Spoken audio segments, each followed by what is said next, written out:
नमस्कार जय भारत।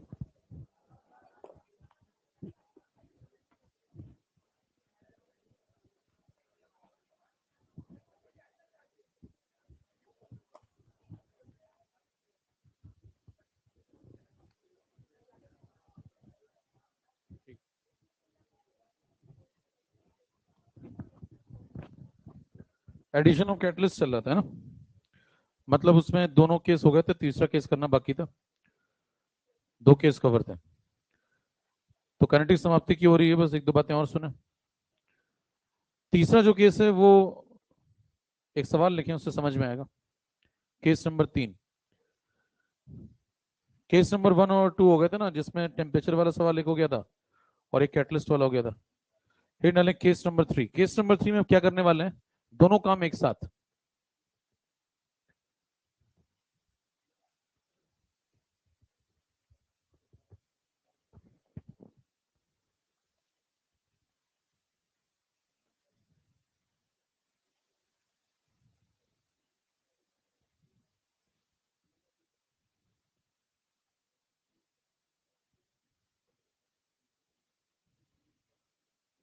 अब इसमें एडिशन ऑफ कैटलिस्ट भी लेंगे और साथ में टेम्परेचर भी। सवाल लिखें। Hydrogenation reaction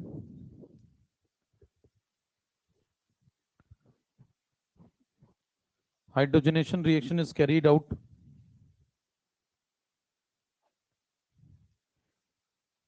at 500 Kelvin.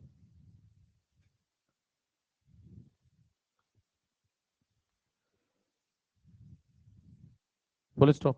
If the same reaction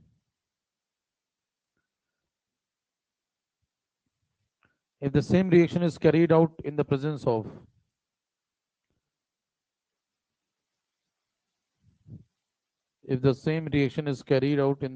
of catalyst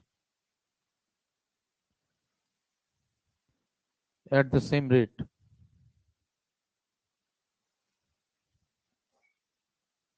then the required temperature is 400 Kelvin. Then the required temperature is 400 Kelvin.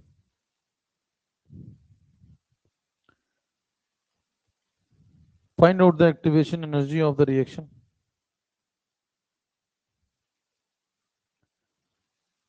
Find out the activation energy of the reaction.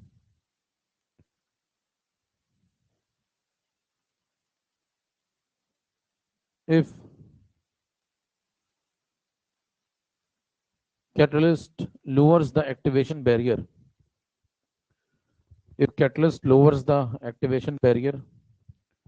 by 20 kilojoule per mole,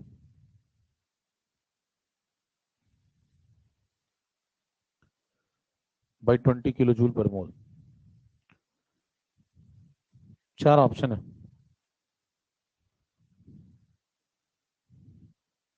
40, 60, 80, 100।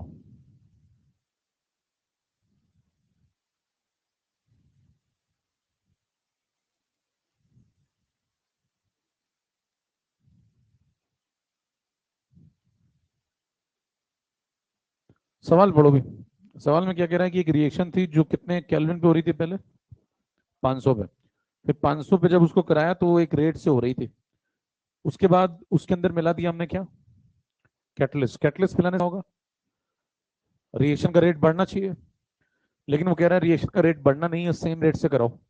मतलब catalyst आया भी है फिर भी reaction का rate वही रखना है। तो ऐसा कैसे हो सकता है जब दूसरा फैक्टर आकर के उसको बैलेंस करे। तो दूसरा फैक्टर कौन सा है, टेम्परेचर। तो टेम्परेचर में हम लोगों ने क्या किया, टेम्परेचर को कम करें या ज्यादा करें, कम करें। क्यों, क्योंकि कैटलिस्ट के आने से सिस्टम में रेट तो बढ़ेगा, और रेट आप बढ़ने देना चाहते नहीं, तो आप टेम्परेचर से उसको बैलेंस करेंगे। तो टेम्परेचर को क्या कर देंगे, कम कर देंगे। तो कैटलिस्ट का आना और टेम्परेचर का कम हो जाना, ये दो घटनाएं ऐसे घट रही हैं कि नेट में रेट कांस्टेंट पे कोई फर्क। ये सवाल है, सवाल समझ गए। तो कितनी इक्वेशन बनाएंगे, दो। एक पहली वाली, एक बाद वाली। पहली वाली मान लो ये है,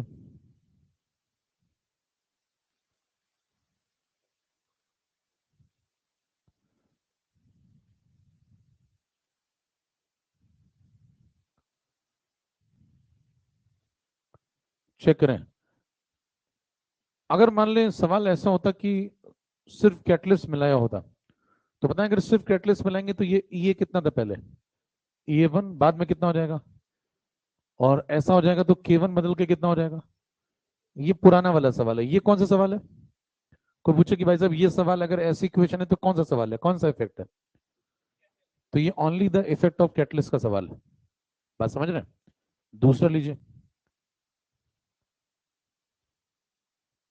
लिखे हुए को मिटा सकते हैं, देखिए कौन कहता नहीं। देखिए इजी। मान लीजिए पहले टेम्परेचर T1 था और बाद में टेम्परेचर T2 हो जाए, तो बताएं पहले K1 था और बाद में कितना हो जाएगा। ये कौन सा केस है? Only the effect of. अब तीसरे पे आइए, समझ रहे सवाल चल रहे हैं सर, 2 नंबर के लोग हैं। फिर से लियो को मिटा दीजिए, सब कुछ अपने ही हाथ है। अब देखिए यहाँ पे क्या है, E1 और E2 मान लो आप करते हैं यहाँ पे, है ना, E1 और E2 करते हैं, मान लो आपने सिर्फ कैटलिस्ट मिलाया, तो फिर सिर्फ कैटलिस्ट मिलाने से तो ये K1 बदल के कितना हो जाना चाहिए। लेकिन सवाल पढ़े तो सवाल में क्या कह रहा है, K1 K2 नहीं होना चाहिए, K1 K1 ही रहना चाहिए। मतलब जो पहले रेट कांस्टेंट था वही रेट कांस्टेंट। तो ऐसा कैसे संभव है कि के ही रहे। तो उसके लिए आपको टेम्परेचर को भी T1 से बदल के, मतलब एडजस्टमेंट टेम्परेचर में भी करोगे तभी तो के रुकेगा, नहीं तो फिर के बदल जाएगा। अब बताएं कौन सा T1 है कौन सा T2 है, 500 वाला कौन है और 400 वाला कौन है। मान लो आपने कैटलिस्ट पहले, ये बिफोर कैटलिस्ट है, नीचे वाली आफ्टर कैटलिस्ट है, तो T1 कितना होना चाहिए, T1 ज्यादा होना चाहिए और T2 कम होना चाहिए। समझ में आती है बात? टेम्परेचर गिराएंगे ना अभी। अब बताइए ये इक्वेशन इसी को सॉल्व करना है। बताएं इसकी जो बाई दिशा है ये वाली, क्या ये दोनों सेम है? और अगर ये सेम है तो क्या ये भी सेम होनी चाहिए, और ये सेम है तो LNA और LNA तो सेम है ही है। ये क्यों सेम है, क्योंकि रिएक्शन बदली नहीं है, रिएक्शन जब तक वही है तब तक ए चेंज। तो बताएं आप चाहते क्या है, आप चाहते ये है कि ये LN के बराबर रहे इसके, तो आप चाहते हैं कि ये पूरी चीज इसके बराबर रहे, और ये तो पहले से बराबर है ही है, इसमें तो कोई दिक्कत नहीं। तो आप क्या चाहते हैं, ये और ये बराबर हो जाए तो काम बन जाए, ये दोनों बराबर हो जाए तो काम बन जाएगा क्या। उसमें से आप आर आर काट दें, सॉल्व करें, आपको आंसर मिल जाएगा। तो माइनस हटा दें भाई, सीधे क्या लिख दें, E1/RT1 इज इक्वल टू क्या कर दो, आर आर कट लेगा। E1 को क्या लिखोगे बताओ, पुराना वाला एक्टिवेशन एनर्जी कितनी मान लें, E मान लेते हैं, नई वाली एक्टिवेशन एनर्जी को मान लेते हैं E-20। क्यों, सवाल पढ़ो। सवाल में कह रहा है कि एक्टिवेशन एनर्जी कितने से गिर गई है, 20 से, तो 20 से गिरा दी। पुराना आर आर तो काट दो, पुराना टेम्परेचर बोलो 500, नया बताओ। सॉल्व करो, थोड़ा जीरो जीरो उड़ाओ, तो बेटा 4E इज इक्वल टू, ये 5 इधर आ जाएगा, 5E - 100, E की वैल्यू कितनी आ गई, 100। ये आंसर है। यूनिट बताएं, यूनिट वही होगी जो 20 की यूनिट होगी, क्योंकि माइनस हुए दोनों। 20 वाले की यूनिट कितनी है, तो इसकी भी यूनिट कितनी होगी। ये सही जवाब है। खींचे,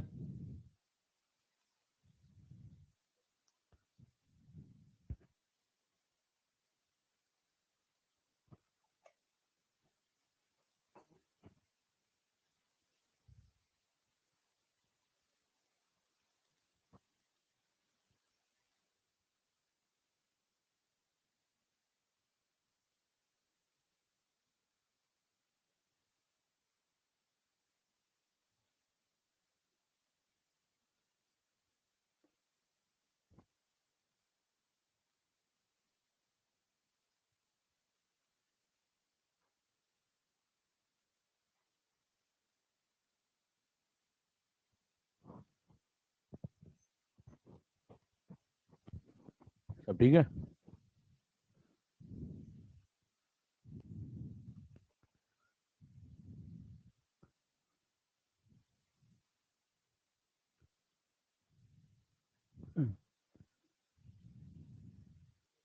है,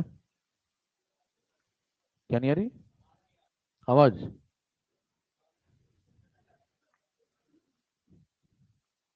आवाज ऐसी वस्तु है बोलने पे आती है,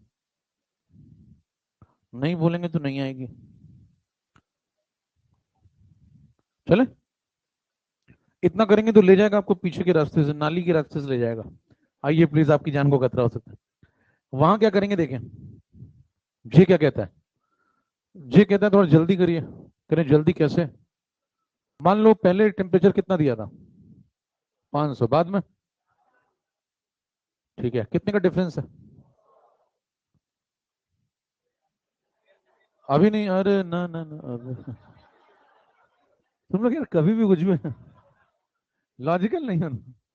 बहुत जल्दी में भारत का युवा। अभी डिफरेंस कितना है? अभी नहीं।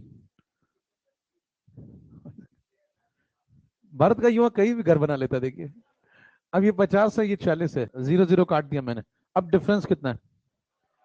अब डिफरेंस 10 का है, अभी भी नहीं। आप ध्यान दें, उसके बाद मैंने इसको भी डबल किया, उसको भी डबल किया, इसको बनाया 100 और इसको बनाया। अब डिफरेंस कितने का है? अब आ गया, ये आंसर है। कह रहे हैं, ये हुआ क्या? अब सोचिए बैठ करके कि क्या हुआ। सवाल इतना ही है बस। अगर आप देखें तो इस सवाल का सॉल्यूशन सिर्फ इतना ही है, 3 लाइन का। अब सोचने की एक्टिंग करिए कि क्या करा क्या गया है, चक्कर क्या है। आओ समझे। हाँ, करना इतना ही है, इसके अलावा कुछ नहीं लिखना है। आइए देखें, ध्यान समझिए। तो यहाँ पे ये जो चल रहा है इसको देखें थोड़ा। इस फॉर्मूले को अगर आप ध्यान से देखें तो फॉर्मूला कैसा है, मेकिंग ऑफ जे समझ लें।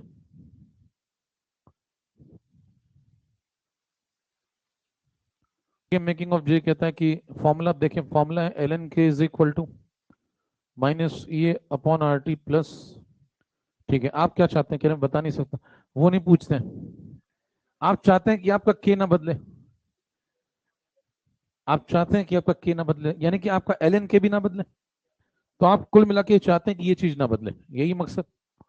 अगर ये ना बदले तो मतलब ये पूरा ना बदले। इससे कहेंगे तुम मत बदलो तो बात बन जाए। ये कहेगा मैं तो कभी बदलता, मेरे से कोई टेंशन ही नहीं तुम्हें, रिएक्शन तो वही है। तो इससे कहा तुम ना बदलो तो बात बन जाए। तो फिर माइनस कहता हम तो साइन है, इनसे बात करो। इससे कहा तुम ना बदलो तो बात बन जाए।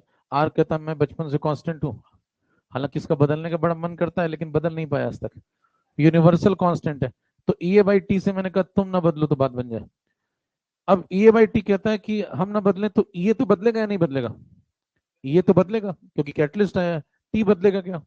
टी भी बदलेगा। ये बदल जाए कोई दिक्कत नहीं, टी बदल जाए कोई समस्या नहीं, लेकिन कुछ ऐसा होना चाहिए कि ए बाई टी ना बदले।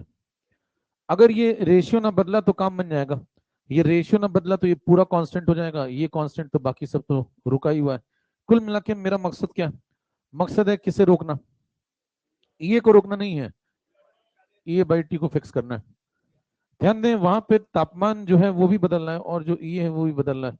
आप चाहते हैं कि उनका रेशियो ना बदले, तो ऐसा तभी संभव है जब जिस रेशियो में तापमान बदले उसी रेशियो में एक्टिवेशन एनर्जी भी बदले। अगर ये आधी हो जाए तो ये भी, ये 1/4 तो ये भी 1/4, ये 1/3 तो ये भी 1/3, इनका इफेक्ट कैंसिल हो जाएगा और हमारा काम बन जाएगा। और ऐसा तभी संभव है जब टेम्परेचर का जो बदलाव है और जो एक्टिवेशन एनर्जी का बदलाव है उन दोनों में एक जैसा रेशियो। और एक जैसा रेशियो होने का मतलब कुछ ऐसा, बताएं ये कौन है? पुराना टेम्परेचर, ये कौन है? इनके बीच में क्या रेशियो है? 500 400। अगर मैं ऐसा ही रेशियो पुरानी एक्टिवेशन एनर्जी और नई एक्टिवेशन एनर्जी में बना दूं तो क्या बात बन जाएगी? सेम यही रेशियो अगर मैं पुरानी और नई एक्टिवेशन एनर्जी में बना दूं तो बात बन जाएगी, क्योंकि जिस रेशियो में ये बदलेगा उसी रेशियो में टी बदलेगा और कहानी सेट है। तो मैं कहूंगा कि एक्टिवेशन एनर्जी के बीच का रेशियो टेम्परेचर के रेशियो के बराबर होना चाहिए। तो ये किसका रेशियो आ गया? टेम्परेचर का तो पता है, आगे की बताऊं? ये किसका रेशियो आ गया? एक्टिवेशन एनर्जी का। यानी पुरानी वाली 500 होगी तो नई वाली 400 होगी, लेकिन मैं यहाँ रुका नहीं क्योंकि अंतर 100 का है। और उसने कहा है कि अंतर कितने का बनाना। कह रहे कहाँ कहा है उसने, सवाल पढ़ो। सवाल में उसने लिखा हुआ है कि एक्टिवेशन एनर्जी कितने से गिरानी है, देख ना। और अगर ऐसा है तो बताएं, आप यहाँ नहीं रुकेंगे क्योंकि यहाँ अंतर कितने का है? 100 का। हाँ, रेशियो को मॉडिफाई करते रहेंगे, तब तक मॉडिफाई करेंगे जब तक ये अंतर कितने का ना हो जाए, 20 का। रेशियो को बदलना नहीं है, रेशियो को मॉडिफाई, मॉडिफाई करने का मतलब समझते हैं? जो आप इसके साथ करेंगे वही उसके साथ भी करें। दोनों का जीरो जीरो काट दें, अब कितना हो गया? 50 40। अब अंतर कितना है? 10। अभी नहीं, इसको 20 बनाना है। इसको भी डबल किया और इसको भी, रेशियो में कोई परिवर्तन, उसको मॉडिफाई कर रहे हैं। अब पुराना वाला 100 तो नया वाला, अंतर कितना, तो पुरानी वाली एक्टिवेशन एनर्जी कितनी है, 100। कितने लोग बात समझ में आ गई, सीधा झंडे की तरह। इतना ही करना होता है और इतना समझाना नहीं होता, क्योंकि सब समझ के जाइए पहले से। अब अगर आप ध्यान से देखें तो कितने सवाल हो गए, ध्यान से देखो तो 3 सवाल हो गए। कम से कम 3 दिखने चाहिए आपको, 3 से कम दिख रहे हैं तो आपको बस आंखें मिली हैं, नजर नहीं है। समझ रहे हैं?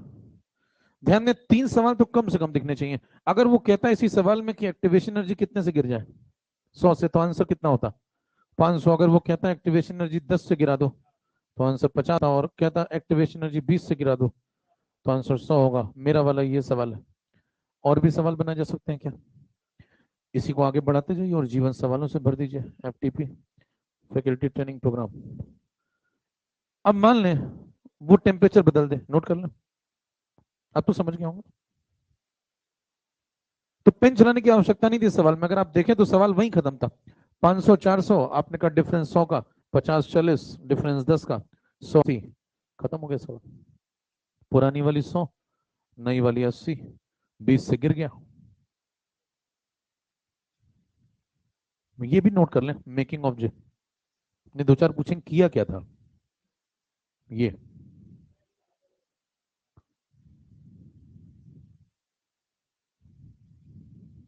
छाता किसका,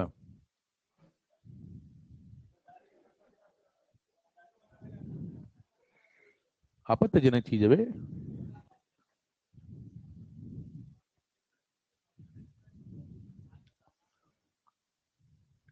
कौन लाया है?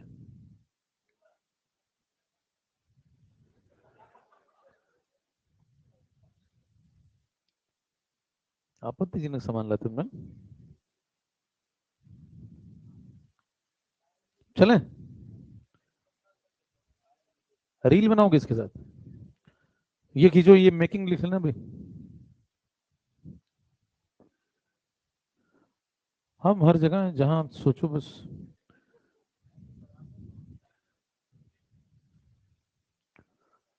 सबके अंदर है, कहीं घबराहट की तरह, कहीं प्रशंसा की तरह, सबके अंदर है। कहीं तकलीफ, कहीं दुख, कहीं खुशी की तरह। आगे बढ़े, ये लीजिए, इसको खींचिए।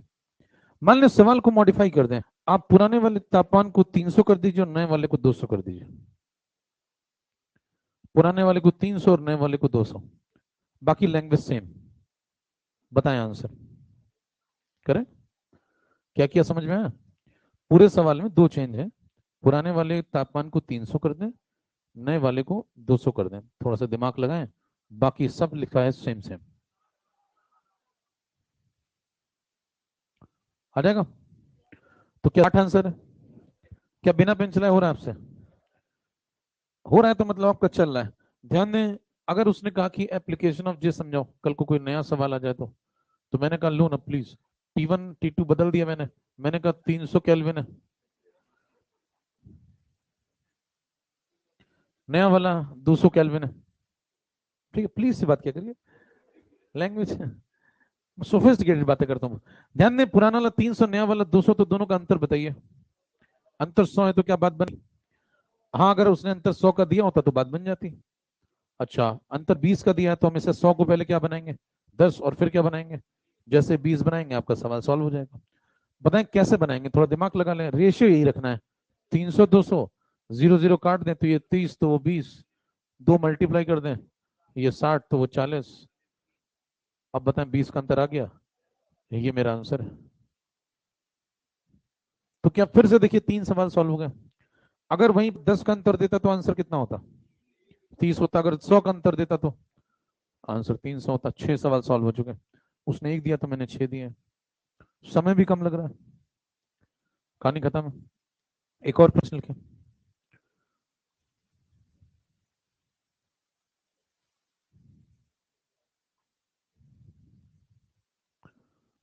अब कई इसमें इतने प्रतिभाशाली लोग होते हैं, वो कहते हैं कि अगर मान लो पुराना वाला 300 दे दे और नया वाला 333.3 दे दे तो क्या करोगे फिर? ऐसा नहीं देगा वो, समझ रहे हैं? ऐसे लोग बिना लोन लिए ईएमआई भरते हैं, इतने अधिक नकारात्मक हो चुके हैं जीवन में। कहते हैं लोन नहीं फिर भी ईएमआई तो भरूंगा, क्या पता कोई घर आ जाए। अब ध्यान दें, तो इतना नकारात्मकता क्यों बढ़ रहा है, ऐसा प्रश्न नहीं आएगा। इतना ही पूछ लें तो बहुत है, 300 200 500 300, वो लोग भी आसान डेटा देते हैं।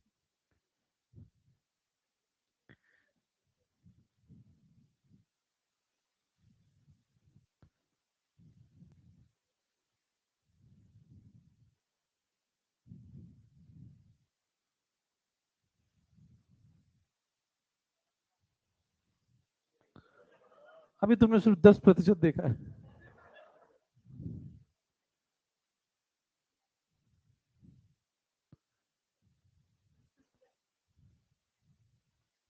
Which of the following reaction is the most temperature sensitive? कौन सी रिएक्शन चारों में से, चार ऑप्शन है आपके पास, सबसे अधिक सेंसिटिव है? सेंसिटिव का मतलब समझते हैं?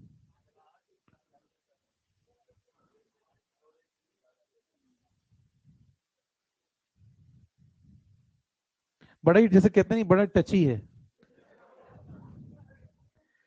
सेंसिटिव, सेंसिटिव का मतलब समझिए।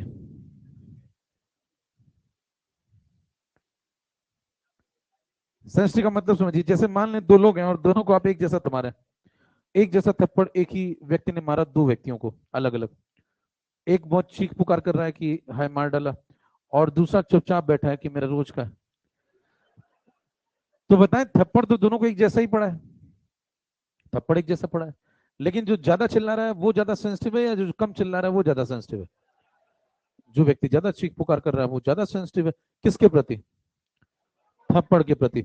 वैसे ही आपको किसके प्रति सेंसिटिविटी चेक करनी है यहाँ पे? टेम्परेचर के प्रति। तो आप क्या करेंगे, जैसे आपने एक जैसा थप्पड़ मारा था वैसा ही आप एक जैसा टेम्परेचर बढ़ाएंगे। किसका? सभी का, पहली का भी, दूसरी का भी, और तीसरी का भी, और चौथे का भी। सभी रिएक्शंस का एक जैसा टेम्परेचर बढ़ाएं। अगर आप इन सब का टेम्परेचर T1 से बदल के कितना कर दें, T2, आप ये चेक करें कि इनमें से सबसे अधिक चीख पुकार कौन कर रहा है, जो कर रहा है वो सबसे अधिक सेंसिटिव आदमी। लॉजिक यही है। बताएं सोचने की एक्टिंग करके, क्या लगता है? आरएनएस लगाइए, आरएनएस लगाएंगे तो बताएं log K2/K1 is equal to E upon 1/T1 minus, मान लें आपने सभी रिएक्शन को एक जैसा तापमान बढ़ा के दिया, मतलब सब पहले कितने पे थी? T1 पे, और सब अब कितने पे हैं? कौन सी? पहली वाली भी, दूसरी भी, तीसरी भी, और तो आपने ये चारों को सेम दिया है ना, और ये तो सबका सेम होता ही है। तो बताएं ये पूरा हरा हरा जो है ये पूरा सेम हो गया। और अगर ये सबके लिए सेम है इतनी बात, तो क्या log K2/K1 भी सबके लिए सेम आएगा? नहीं। क्यों? क्योंकि उनके बीच में एक चीज है, कौन? उनके बीच में एक चीज है, कौन? ये, किसी का ये कम है और किसी का ये, जिसका ये कम होगा उसका ये आंसर भी कम आएगा, और जिसका ये ज्यादा होगा उसका ये आंसर भी। ध्यान दें, क्योंकि इसको मैं मान लेता हूं, चलो इसको समझने के लिए सेम मानना है तो इसको एक्स मान लेता हूं। ये जो पूरा हरा हरा पोर्शन, इसको क्या मान लिया मैंने? एक्स। तो बताएं अगर इसकी जगह मैंने लिख दिया एक्स, तो बताओ ये हो गया ए इंटू एक्स। अब बताएं ए की वैल्यू अगर 10 है तो आंसर इसके लिए कितना है? 10x। दूसरे वाले के लिए 20x, तीसरे वाले के लिए 30x, चौथे वाले के लिए। तो सबसे बड़ा आंसर इसका किसके पास है? 40x के पास। तो बताएं जिसका ये बड़ा उसका log K2/K1 भी बड़ा। अब चेक करिए सेंसिटिविटी का मतलब, जिसका ये ज्यादा उसका ये वैल्यू भी ज्यादा, तो ये बड़ा, तो log K2/K1 भी बड़ा। और अगर ये बड़ा तो फिर K2/K1 भी बड़ा, क्योंकि log कैसा फंक्शन होता है? इंक्रीजिंग। log कैसा फंक्शन है? इंक्रीजिंग का मतलब होता है कि अगर x को बड़ा करेंगे तो log x भी बड़ा होगा, बराबर। तो अगर log x बड़ा आ रहा है, ज्यादा आ रहा है, तो x भी ज्यादा होगा। तो बताएं K2/K1 भी उसी का बड़ा होगा जिसका ये बड़ा। तो जिसका ये बड़ा उसका K2/K1 बड़ा। K2/K मतलब फाइनल रेट कांस्टेंट अपॉन उसका रेशियो बड़ा। उसका रेशियो अगर बड़ा आ रहा है मान लो कहीं पे, तो इसका मतलब वो आदमी जल्दी जल्दी बढ़ रहा है। जैसे मान लीजिए एक व्यक्ति 4 गुना हुआ तो ये 15 गुना हुआ या 20 गुना हुआ होगा, ज्यादा बड़ा होगा। तो ज्यादा सेंसिटिव किसे मानेंगे आप? जिसका K2/K1 जल्दी जल्दी बढ़ा, या जिसका K जल्दी जल्दी बढ़ा। तो कौन ज्यादा सेंसिटिव हुई? लॉजिक क्या निकला फाइनल? फाइनल लॉजिक ये निकला जिसका ये बड़ा होता है उसका रेट कांस्टेंट जल्दी जल्दी बढ़ता है, तो वो व्यक्ति ज्यादा टेम्परेचर के प्रति सेंसिटिव है। तो कौन है अपना आंसर? खींचे।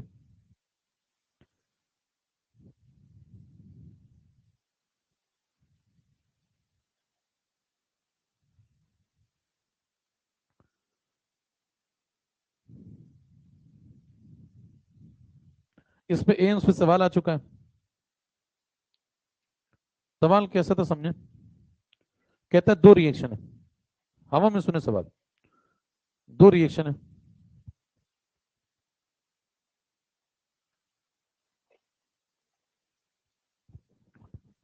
दो रिएक्शन में जो पहली रिएक्शन है उसमें जब मैंने देखा तो जो रेट कांस्टेंट था वो 9 गुना हो गया।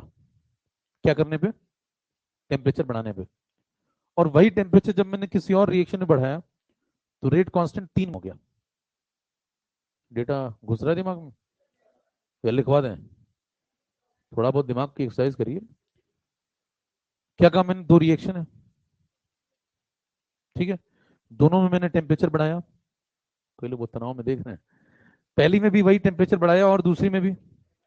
लेकिन जब एक का रेट कांस्टेंट या पहली वाली का जब देखा रेट कांस्टेंट तो वो 3 गुना हुआ, और दूसरी वाली का देखा तो 9 गुना हो गया।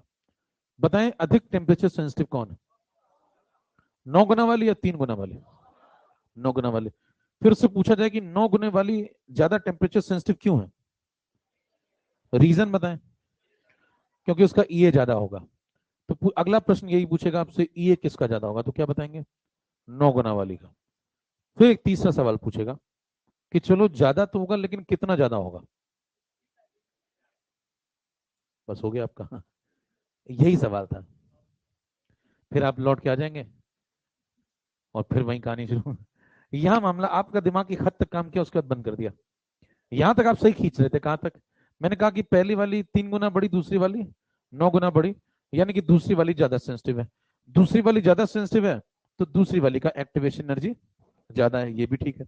प्रश्न ये है कि दूसरी वाली की एक्टिवेशन एनर्जी कितने गुना ज्यादा है पहली वाली से? तो सही जवाब है 2 गुना। और आपका आया था 99% लोग का 3 गुना ही आता है, क्योंकि वो 3 और 9 देखते हैं और पगला जाते 3 × 3 9 और कहते हैं देखो मैंने कर दिया, मैंने जे बनाया। आपने कुछ नहीं बनाया, आप बन के आए हैं। और जे से काफी पहले वाला अल्फाबेट बन के आए हैं। अब ध्यान दें, सवाल बहुत सिंपल सा है और ये एम्स में आ चुका है सवाल। आप देखें, एक log 3 और दूसरा कौन है? ये कौन है? log 3 और log 9 किसकी वैल्यूज है? किसकी है इसमें से? देख के बताओ। इसकी है। ध्यान दें, K2/K1 की नहीं चाचा, log K2/K1 की। बराबर? नहीं, बात वही तो नहीं है, इसीलिए तो क्या तुम्हारा। ये देखो log 3 और ये कौन है? ये log K2/K1 है दोनों के। अब बताएं, log 3 को log 3 रहने दें, log 9 को क्या log 3 स्क्वायर लिख सकते हैं? तो क्या इसको 2 log 3 लिख सकते हैं? तो क्या नीचे वाला पार्टी का आंसर ऊपर वाली पार्टी के आंसर से 2 गुना है? तो अगर किसी केस में ये वाला आंसर जो नीचे लिखा है, ये वाला आंसर एक रिएक्शन में दूसरी रिएक्शन से 2 गुना है। तो क्यों 2 गुना है? क्योंकि उसकी एक्टिवेशन एनर्जी भी 2 गुना रही होगी। तो आंसर उतना होगा या फिर 3 गुना होगा? 2 गुना। कितने लोग समझ में आ गई बात? खींचे। मॉड्यूल में आपके सवाल मिल जाएगा ये, तो ये नोट कर लें, इससे आइडिया लग जाता है अगर आपकी समझ सही है। बिना पेन चलाए भी आप सवाल लगा सकते हैं। मान लें आपसे कहता है एम्स में सवाल आ चुका है, ये मैं नया सवाल बना दूं। मैंने कहा कि दोनों का टेम्परेचर बढ़ाता हूं, पहली वाली का रेट कांस्टेंट 4 गुना, दूसरी वाली का 16 गुना। पहली वाली का रेट कांस्टेंट 4 गुना, दूसरी वाली का 16 गुना। बताएं कि दूसरी वाली की एक्टिवेशन एनर्जी कितने गुना? 4 गुना या 2 गुना? 2 गुना। समझ पा रहे हैं? log 4 log 16 सोचना है आपको। पहली वाली की 2 गुना, दूसरी वाली की 8 गुना। 3 गुना। पहली 3, दूसरी 27। 3 गुना। खेलने मजा आ रहा है? पहली 2, दूसरी 16। यही खेल है। बिना पेन चलाए खेलना सीखे। पेन चलाया तो क्या ही खेला। नहीं, जल्दी खींचो फटाफट, ये नोट कर लेना। बाकी आप खुद सोच लेंगे। आपको बस क्या सोचना है, एक बोलेगा कुछ गुना और दूसरा बोलेगा कुछ गुना, लॉग लॉग में सोच लेना। log 2 log 8, तो 8 को क्या लिखोगे? 2 क्यू, 3 log 2, खत्म हो गया।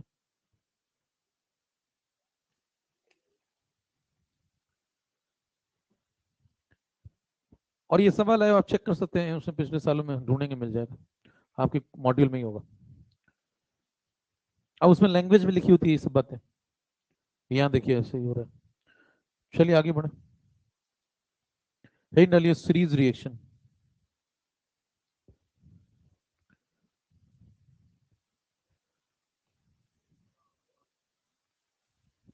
बस खत्म ही होने वाला है,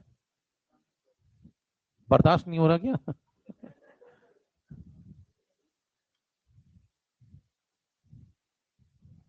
सीरीज रिएक्शन, चेन रिएक्शन, कुछ आगे आगे के लिए छोड़ दें क्या? अगली बार करो कुछ, इसी बार कर लो, खत्म करो बात, एक ही बार में खत्म हो जाए पूरा। देखिए ये सीरीज रिएक्शन है, चेन रिएक्शन। K1 यहां लिख लें, K2 यहां लिख लें।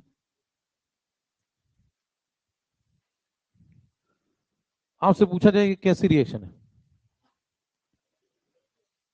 बिल्कुल आपने वही बोला जो बोलते हैं लोग। आपने बोला सीरीज रिएक्शन, कुछ लोगों ने बोला चेन रिएक्शन, वो तो लिखा हुआ है, वो क्यों पूछेगा? कह रहे तुम वो वाले नहीं हो क्या जो जोश भर देते हैं पब्लिक में?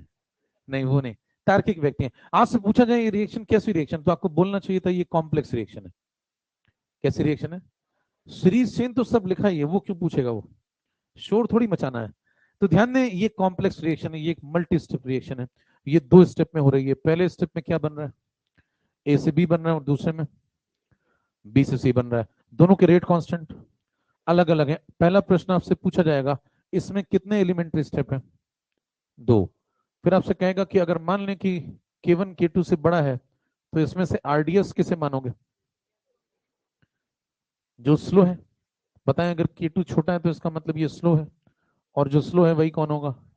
तो आरडीएस से पूछा जाएगा, चार ऑप्शन देके तो कौन सा टिक करोगे? K2 नहीं, K2 तो रेट कांस्टेंट है, स्टेप का नाम पूछेगा, तो क्या टिक करोगे? बी टू सी। समझ रहे? कुछ ज्यादा ही समझदार बातें नहीं करते तुम लोग। कह रहे अब देखें, तो एक सवाल आपको ये दिख गया, ये सस्ता सवाल है, तो सस्ते में पूछेगा तो ऐसे पूछ लेगा। पहला ऑब्जेक्टिव क्लियर है। चार ऑप्शन देगा, A to B to C. A to C confuse करेगा, टिक करेंगे बी टू सी। चलें अगले पे। अगला पॉइंट है कि इनकी काइनेटिक्स समझाओ। इस सीरीज रिएक्शन की, चेन रिएक्शन की, ये जो कॉम्प्लेक्स रिएक्शन, इसकी काइनेटिक्स समझाओ। काइनेटिक्स समझने के लिए आपको ये समझना होगा कि किसको क्या पता है। यहां शुरू करें। ए को क्या पता है? ए को ऐसा लगता है कि वो आगे चल के बी बनाता है, लेकिन बी आगे चल के सी बनाता है। ये बात कभी बी ने ए को नहीं बताई। सी को क्या पता है? सी को ऐसा लगता है कि उसको बनाने वाला बी है, लेकिन असलियत में उसको बनाने वाला ए है। ये बात कभी बी ने सी को नहीं बताई। बी को क्या पता है? बी को सब पता है। खेल के किरदार देखिए, तीन किरदार हैं, एक ए है, एक बी और एक। तीनों के बारे में स्लो वर्जन में समझ लीजिए किसको क्या पता है फिर से। कई लोगों को दो बार में समझ में आता है। कोई पूछे कि ए को क्या पता है, क्या कहेंगे? ए आगे चल के बी बनाता है, लेकिन बी आगे चल के सी बनाता है। ये बात बी ने कभी ए को नहीं बताई। सी को क्या पता है? सी को ऐसा पता है कि उसे बनाने वाला बी है, लेकिन उसे असलियत में बनाने वाला, ये बात कभी बी ने सी को नहीं बताई। बी को क्या पता है? बी को सब पता है, मेन खिलाड़ी बी है। तो अगर आपसे तीन प्रश्न पूछे जाएं,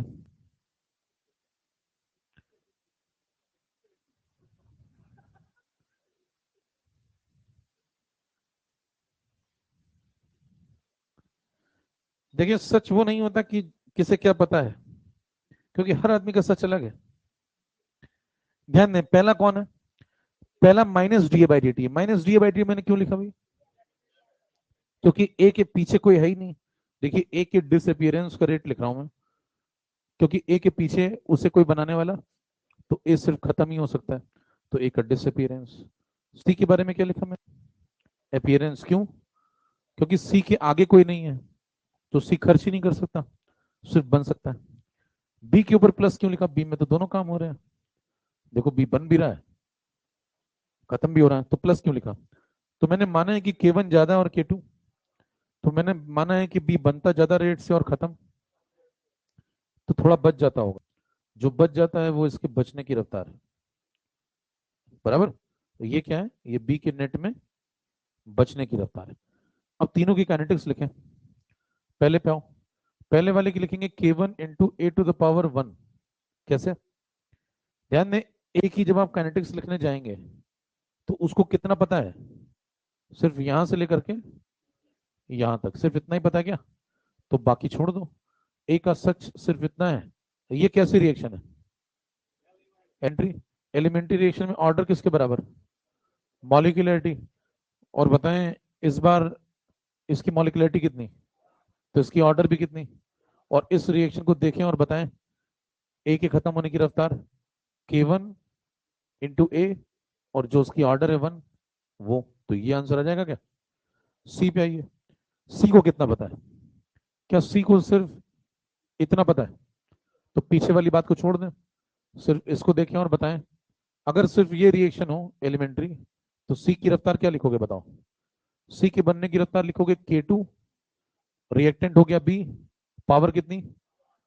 K2 into B to the power. कुछ भी याद करने का नहीं, सब कुछ लॉजिकल है। अब इसमें आइए,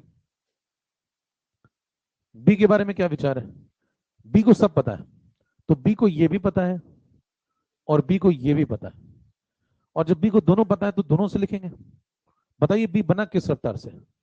जब बनने की रफ्तार देखेंगे तो इधर से देखेंगे ना, किस रफ्तार से बना? K1 into A to the power 1। खत्म किस रफ्तार से हुआ? K2 into B to the power 1। तो क्या लिखें बताओ? बना किससे? इस रफ्तार से। खत्म किससे हुआ? इस रफ्तार से। बनने की रफ्तार में से खत्म वाली माइनस कर दो तो नेट में कौन सी बचने की रफ्तार आ जाएगी? ये बनने की रफ्तार है, ये खत्म होने की रफ्तार है। बनने में से खत्म होने का रेट माइनस कर दो तो नेट में बचने की रफ्तार आ जाएगी, वो लिखी हुई है। बताएं तीनों में सबसे बड़ी काइनेटिक्स किसके पास है? सबसे बड़ी काइनेटिक्स किसके पास दिख रही है? बी के पास। देखें लंबी काइनेटिक्स दिख रही है ना, बड़ी मतलब दिखने में बड़ी। तो अगर आप मैथमेटिकल फॉर्म में देखें तो बड़ा फंक्शन किसके पास है? बड़ी काइनेटिक्स उसी के पास होती है, लंबी चौड़ी काइनेटिक्स जिसको ज्यादा बातें पता है। देखें, ज्यादा बातें किसको पता है? तो आप ऐसे भी निपटा सकते हैं। मान लो अगर आपसे पूछता है डीबी बाई dt बताओ, यही पूछेगा क्योंकि इसी में कंफ्यूजन है। एक ऑप्शन में ये लिख देगा, एक में ये लिख देगा, एक में ये लिख देगा, एक में प्लस लगा देगा। अब इतना कुछ सोचने की आवश्यकता नहीं, आप सोचें। सबसे पहली बात तो बी की काइनेटिक्स थोड़ी बड़ी होगी। बी बन भी रहे हैं और, तो माइनस आएगा या प्लस आएगा? टिक करें, निकल लें। ठीक है,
चलें।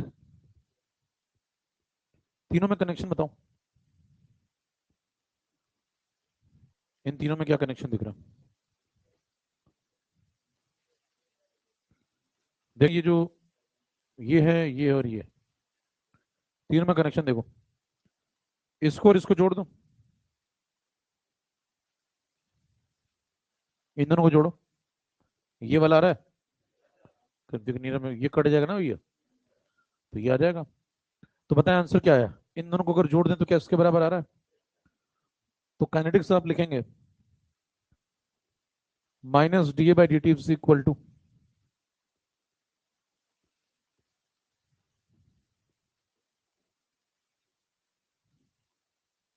ये काइनेटिक्स है। कोई पूछे सही है गलत है, चेक करके दिखाओ। याद करिए पहले भी आपने ऐसे ही शुरुआत जब करी थी, एकदम पहले पहले सवाल में, तो आपसे पूछा गया था कि तब ऐसी रिएक्शन हुआ करती थी। देखो पहला सवाल आपने ऐसा लिखा था, ए गिव्स बी प्लस सी, याद है? और वहां मैंने आपसे पूछा था कि बी प्लस सी लिख रहे हो, तो काइनेटिक्स में ऐसा क्यों नहीं लिख, बी और सी को जोड़ते क्यों नहीं हो काइनेटिक्स में, तब वो गलत था। अभी देखिए बी अलग है सी अलग है, लेकिन अब काइनेटिक्स आपने दोनों की। तो अब सवाल है ऐसा क्यों लिख रहे हो, जबकि दोनों जोड़ नहीं लिख रहे हैं वहां, लेकिन यहाँ जोड़ रहे हो, क्यों कर रहे हो ऐसा। तो अभी भी क्या इस बात को प्रूव कर सकते हैं सही लिखा है गलत लिखा है? कहां से प्रूव करेंगे? मोल कॉन्सेप्ट से। पहले भी मोल से ही प्रूव किया था, याद करें। अभी मोल से प्रूव होगा। ध्यान दें, इनिशियल मान लें टी इज इक्वल टू 0 पे इसके 5 मोल है, इसके 0 इसके 0। मान लो 5 में से 4 चले गए, तो इसके कितने बने? 4। फिर मान लो इसने 4 में से अपने 1 खर्च कर दिए, और इसके कितने बने? बराबर। अब जरा पूछो अगर ध्यान से, तो ए को क्या पता है? ए को सिर्फ इतना पता है कि वो अपने 4 मोल खर्च कर रहा है और बी के 4 बना रहा है। बी आगे चल के 1 सी के बना रहा है, ये बात बी ने ए को, देख रहे हैं? सी को क्या पता है कि सी के 1 मोल बनाने वाली पार्टी कौन है? लेकिन असलियत में उसका 1 मोल बना तब है जब इसके 4 बने हैं, और इसके 4 तो ये बना रहा है। यानी कि सी को असलियत में बनाने वाला, लेकिन ये बात बी ने कभी सी को नहीं बताई। बी को क्या पता है? बी को सब पता है। बी को पता है 4 इधर से आते हैं और 1 मैं इधर भेज देता हूं। समझ रहे हैं मामला? तो अगर आप ये समझ गए तो फिर काइनेटिक्स समझ गए आप। अब देखें, कोई पूछे कि बताएं वॉल्यूम वगैरह, तो 1 लीटर मान लेंगे समझने के लिए आप। तो बताएं ए में कितना परिवर्तन है। मान लो डिफरेंशियल या डेल्टा है आप निकालना जो भी, तो बताएं डेल्टा ए निकालने फाइनल माइनस इनिशियल कर देंगे। फाइनल बताओ देख के। फाइनल कितना दिख रहा है? 1 इनिशियल, तो क्या लिखें? 1 - 5 आंसर। डेल्टा बी बताओ देख के। डेल्टा बी में बी फाइनल कितना? 3 इनिशियल, 3 - 0 मतलब +3। डेल्टा सी बताओ फाइनल कितना? 1 इनिशियल, 1 - 0। ये समझ में आती है आराम से बात। अब यही चेंजेस अगर छोटे होंगे तो डेल्टा की जगह डिफरेंशियल लिख देंगे आप। यहाँ क्रॉस चेक करने के लिए क्या करें? पुट करके देखें, अगर सही बैठ रहा है तो काइनेटिक सही है, और नहीं बैठ रहा तो गलत है। कैसे क्रॉस चेक करेंगे? डीए की वैल्यू डालो, कितनी दिख रही है यहाँ से? -4। उसके पहले क्या लगाओगे? माइनस लिखा हुआ है। इक्वल लगा दें आगे। इक्वल लगा दो, चेक क्या कर रहे हो? इक्वल लगाने का मतलब तुमने मान लिया बराबर है। बराबर है तो फिर क्यों चेक कर रहे हो कि बराबर है कि नहीं? तो इक्वल नहीं लगाएंगे, पहले चेक करेंगे। चेक कैसे करते हैं समझ रहे हो? बाई तरफ लिख लिया, अब दाहिनी तरफ जाओ। डेल्टा बी बताओ, डेल्टा सी बताओ। टाइम टाइम तो कट ही जाएगा। अब इन दोनों को क्या करो? जोड़ दो, यहाँ जोड़ा है। अब देखो इधर कितना आया, फिर उधर देखो, अरे तुम बिल्कुल सेम निकले, और फिर ऐसे कर दो। अब कहो कि इक्वल लग गया। इक्वल लग गया मतलब ओके है ना मामला। तो ये तरीका है क्या चेक करने का? काइनेटिक्स खींचा।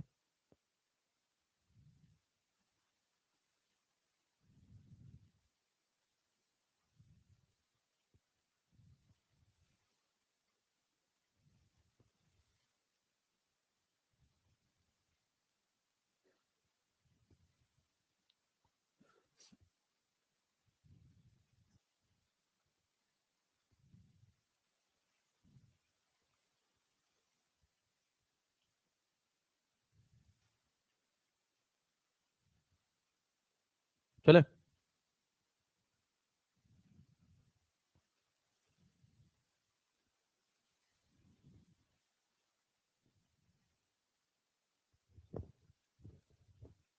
पहली क्लास में भी आप ऐसे चेक कर रहे थे, अभी भी देखें वैसे चेक कर रहे हैं। कॉन्सेप्ट नहीं बदलता।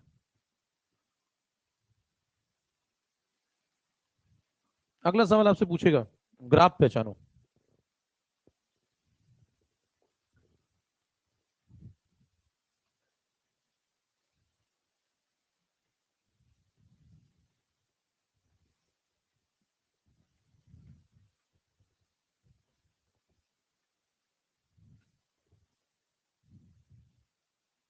कौन सा किसका हो सकता है?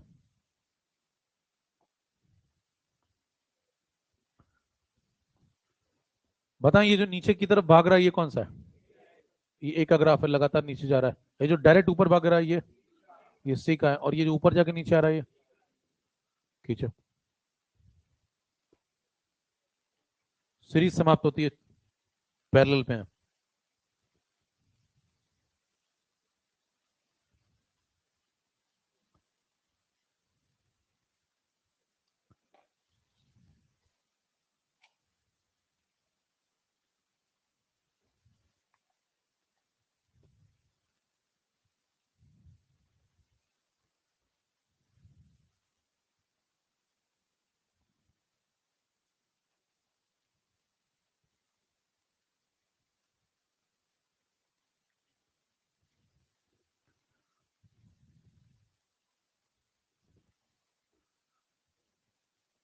अब ये थोड़ा अलग खेल है। ध्यान, इसमें मामला कैसा है, जैसे कोई मान ले ए है, इधर जाके बी बना रहा है, इधर कहीं सी बना रहा है। मान लें ये K1 है और ये K2 है, रेट कांस्टेंट। बताएं कैसी रिएक्शन है ये। एक ही दिन में अगर आप कुछ ही समय के अंदर दो बार बनते हैं तो ये कंफर्मेटिव टेस्टिंग है। फिर आप बने नहीं, आप हैं। दोनों में फर्क है, समझिए। बनता आदमी एक समय में एक बार है या दो बार, अगर आप 15 मिनट के अंदर बन गए, कंफर्मेटिव। नहीं नहीं, फिर कंफर्म है, फिर सवाल नहीं उठा। अब आपको बनाने की आवश्यकता ही नहीं है। देखिए, अब ये K1 है, ये K2, तो मेरे दोस्त को पूछे कि कैसी रिएक्शन, तो क्या बोलना चाहिए आपको, कॉम्प्लेक्स रिएक्शन। कितने एलिमेंट्री स्टेप है, दो नाम बताओ। के में पिंकी, इसका बताना, इसका नाम ए टू बी और दूसरी वाली का।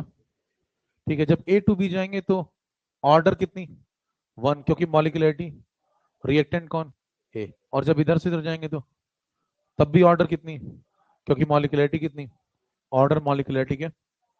ठीक है, किसको क्या पता है, ये इंपॉर्टेंट बात है। बी को क्या लगता है, बी को क्या पता है, बी को बनाने वाला ए है, बी को ऐसा लगता है कि बी को बनाने वाला ए।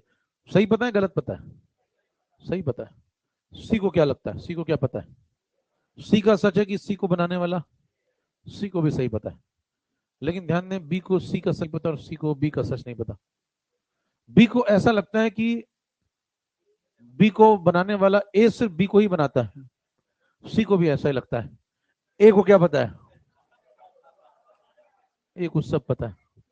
असली खिलाड़ी बदल गया क्या, पिछली बार असली खिलाड़ी कौन था, इस बार खिलाड़ी बदल गया। और जो असली खिलाड़ी होता है उसी की काइनेटिक सबसे दिखने में लंबी चौड़ी होगी।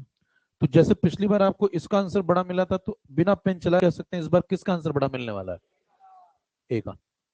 बराबर बात है, हाउ क्रॉस चेक करें।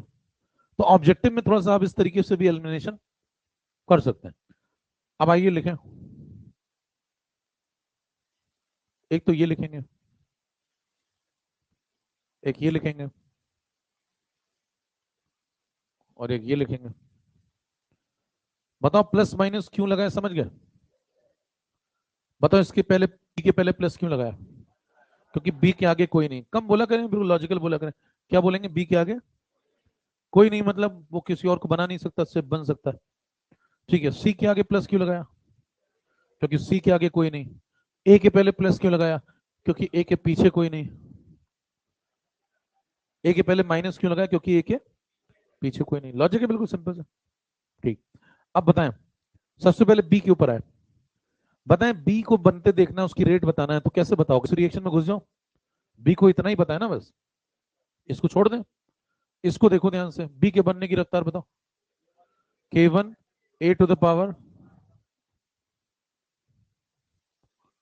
ठीक है, सी पे आओ, सी के बनने की रफ्तार क्या यहां से देखेंगे, बोलो, K2 A to the power order molecularity के बराबर।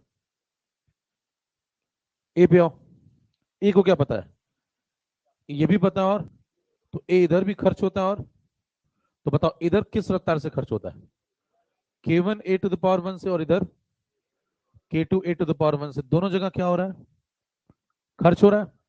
तो पहली जगह इस रफ्तार से, दूसरी जगह इस रफ्तार से, खर्च ही खर्च हो रहा है। तो नेट में कितना खर्च हो रहा है, जोड़ेंगे माइनस करेंगे, जोड़ेंगे। मान लो एक जगह 2 रुपए खर्च कर रहे हैं, एक जगह 3, तो नेट में तो उसके 5 जा रहे हैं ना, जोड़ेंगे, सिंपल। खींचे,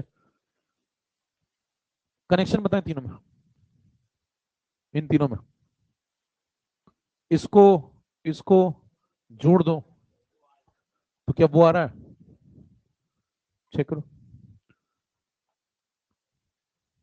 तो यानी कि minus D A by D T की वैल्यू बताओ किसके बराबर, plus D B by D T plus. ठीक है,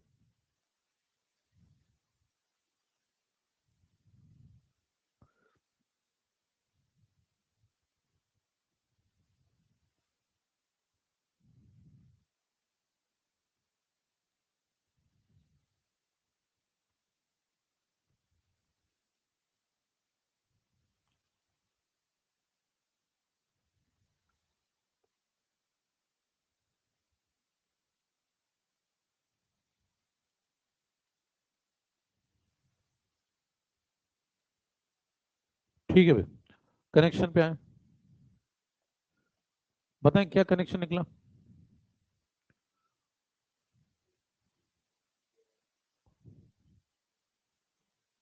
ये कनेक्शन है क्या?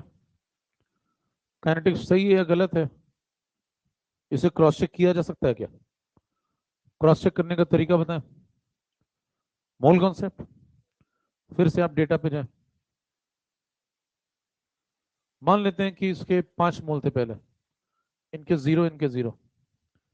5 में से जैसे मान लो इसके 5 गए, इसके 5 जाते ही ये बी अपने मोहल्ले में बताने लगा कि मेरे 5 बनने वाले हैं। जैसे कई लोग की आदत नहीं होती है, कल स्कूटर आने वाला है, सबको बता देंगे 3 दिन पहले ही। अब ध्यान दें, तो ध्यान दें, इसके जैसे ही 5 गए तो ये अपने बी अपने मोहल्ले में बताने लगा कि मेरे 5 बनने वाले हैं कंफर्म, क्योंकि उसके 5 गए हैं, ऐसा पता लगा इसको। लेकिन कहीं दूर दूसरे मोहल्ले में सी भी यही बातें कर रहा है। ध्यान दें, सी भी अलग किसी मोहल्ले में पड़ोस का, ये 2 गली छोड़ के वो कह रहा है कि भाई साहब मेरे भी 5 आने वाले हैं। लेकिन ध्यान दें, दोनों ऐसी बातें क्यों कर रहे हैं? क्योंकि बी को सी का नहीं पता, और बी को ऐसा लगता है कि उसके 5 बनेंगे, सी को ऐसा लगता है कि उसके 5 बनेंगे। लेकिन जब बी के बनते हैं 3, तो बी समझ जाता है कि कोई सी भी है, और जब सी के बनते हैं तो 2, तो सी भी समझ जाता है कि कोई अकेला नहीं है। समझ रहे हैं बात? अब बताएं, अगर ऐसी कहानी है, अच्छा टोटल 5 दोनों के बन ही नहीं सकते, इसके तो टोटल 5 गए, तो 10 कहां से बन जाएंगे दोनों के? तो बताएं, अब चेक करें, डीए निकालो, डीबी निकालो, डीसी निकालो, बताओ जल्दी जल्दी। क्या करते हैं इसमें निकालते समय? फाइनल माइनस, सिंपल है बिल्कुल। तो बताएं, ए का फाइनल बताओ। 0 इनिशियल, 0 -5, -5। अगले पे आओ, बी का फाइनल 3 इनिशियल, 3 - 0 +3। सी का बताओ फाइनल, सी का फाइनल 2 इनिशियल, 2 - 0 +2। तीनों को पुट करो ऊपर। जैसे यहां पुट करोगे, डीए की वैल्यू बोलो नीचे से देख के, -5, उसके पहले माइनस, इक्वल लगा दें। अभी नहीं, डीबी की वैल्यू +3, डीसी की वैल्यू +2। इन दोनों को क्या करें? जोड़ दें। अब देखें इसके बराबर आ रहा है क्या? बराबर आ रहा है तो मतलब ओके, काइनेटिक्स सही है। ये क्रॉस चेक करने का तरीका है।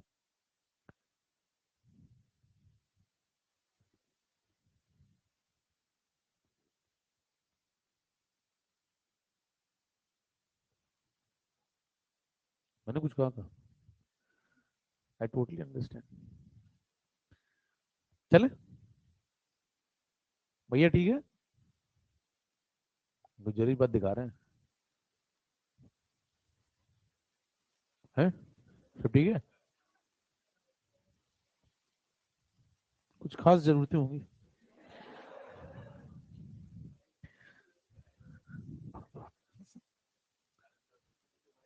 चलिए आगे बढ़े, ग्राफ बनाइए।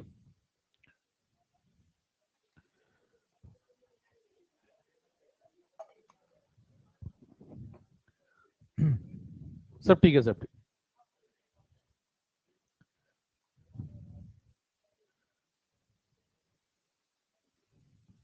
ग्राफ, इधर कंसंट्रेशन, इधर टाइम।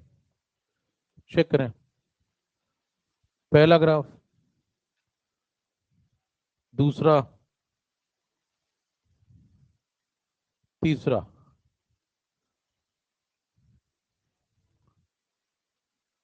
पता है कौन सा ग्राफ किसका हो सकता है भाई? पैटर्न पहचाने।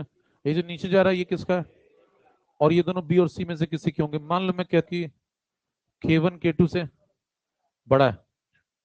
बताएं, अगर इसके 3 बने, तो जब सी को पता लगेगा कि कोई बी भी है, तो ये नहीं पूछेगा कि अरे बी भी था तुमने बताया नहीं। उसका सवाल क्या होगा? उसके ज्यादा क्यों बने? सवाल समझ रहे हैं? सवाल समय के साथ बदलते रहते हैं। पहले सवाल था कि मैं अकेला बनता तो कोई और है नहीं, अब उसका सवाल है उसके ज्यादा क्यों बने, मेरे क्यों नहीं बने। प्रश्न बदल गया है, तो इसके ज्यादा क्यों बने? कि इसका रेट कांस्टेंट और इसका कम है, तो हम मान के चल रहे कि K1 K2 से बड़ा है, तो ऊपर किसका ग्राफ होगा? बी का, और नीचे, और ये पलट भी सकता है, बी कभी भी सी और सी कभी भी बन सकता है।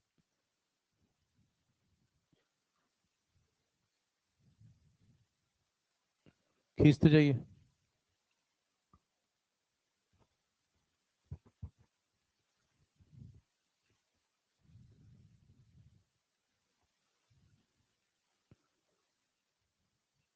चले,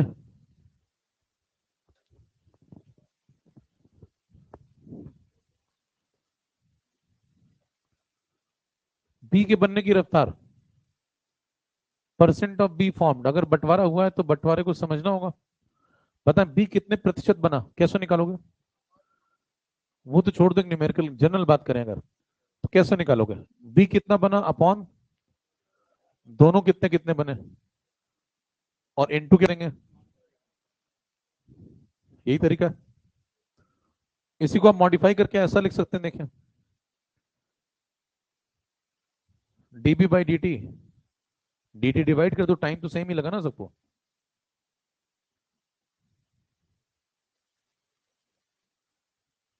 ये भी ठीक है। बताओ डीबी बाई डी टी की वैल्यू देख करके। कहाँ देखोगे रे? हाँ, कितनी? A1 है, डीसी बाई डी टी की।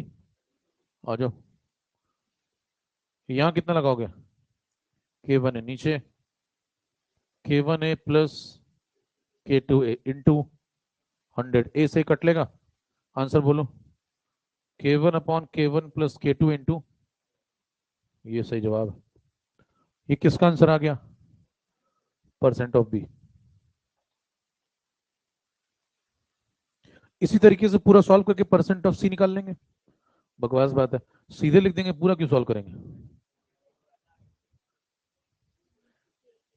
जब बी लिख रहे हैं तो K1 ऊपर है, तो जब सी लिखेंगे तो कहने एक ही दिन में कितनी बार खाता खोलोगे मेरा?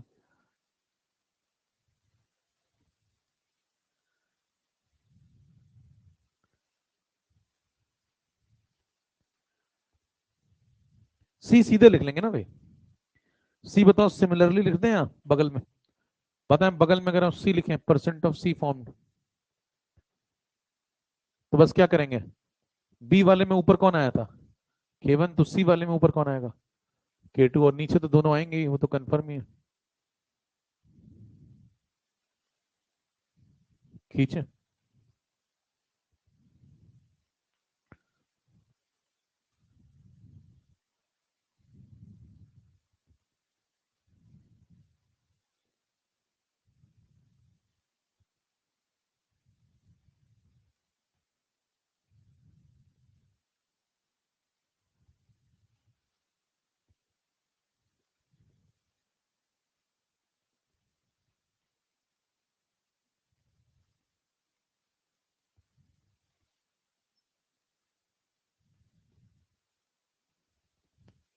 सवाल लिखो।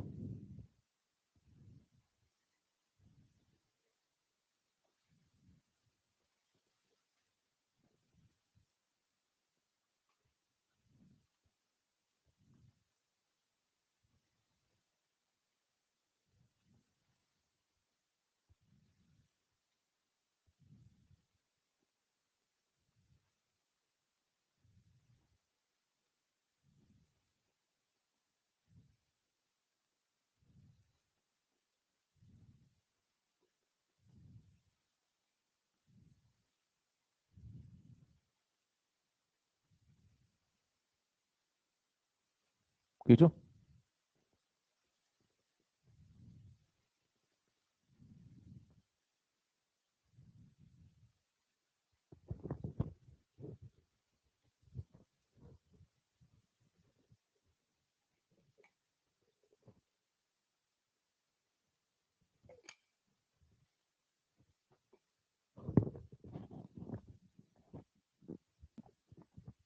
युवराज नैन्सी दीप ज्वाइंट है। अच्छा अच्छा।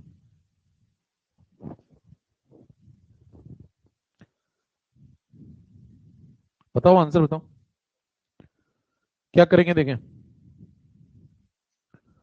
आपको अगर परसेंट ऑफ बी समझ में आ चुका है, क्या होता है भाई, K1 अपॉन, एक तो ये, इससे निकाल सकते हैं। एक फॉर्मूला आपके पास ये है, आप चाहें तो इससे निकाल लें, बहुत सारे तरीके हैं। एक तीसरा बता देते हैं आपको, पहले इतना खींच लो, इसे तो पता ही ना आपको। अब बताएं, अगर आपको परसेंट ऑफ बी निकालना है कितना बना है, तो इससे भी कनेक्ट कर सकते हैं, इससे भी कर सकते हैं। तीसरा जो जुगाड़ होता है वो ये होता है, जिससे आप सवाल क्या करें, दोनों को डिवाइड कर दें। दोनों क्या कर दें, डिवाइड। डिवाइड करने से क्या फायदा होता है, देखो, परसेंट ऑफ बी और परसेंट ऑफ सी का क्या आ जाता है, रेशियो। तो क्या कहानी जल्दी खत्म हो जाएगी थोड़ी। अब देखिए, परसेंट ऑफ बी आप अगर यहां मैथमेटिकली निकालना चाहें तो कैसे निकालेंगे, बी कितना बना, 3, बी 3 मोल बने ना, और बी और सी मिलके कितने बने, ये तो बाद में है, बेसिक कॉन्सेप्ट तो ये है ना, बी कितना बना अपॉन बी प्लस सी मिलके कितने बने, तो बी बना 3 और सी बना, इंटू क्या कर दो, ये बेसिक कॉन्सेप्ट। तो 3/5 इंटू 100, ये हो जाएगा 60%। और ऐसे सी निकाल लो, सी कितना बनेगा फिर 40%। निकाल के आप सॉल्व कर रहे हैं तो फिर आप बहुत लंबे में, दोनों को डिवाइड कर दें, आपको आंसर मिल जाएगा। ये कितना, 60, और ये कितना, 40, 3/2, 2k1 3k2। खींचे,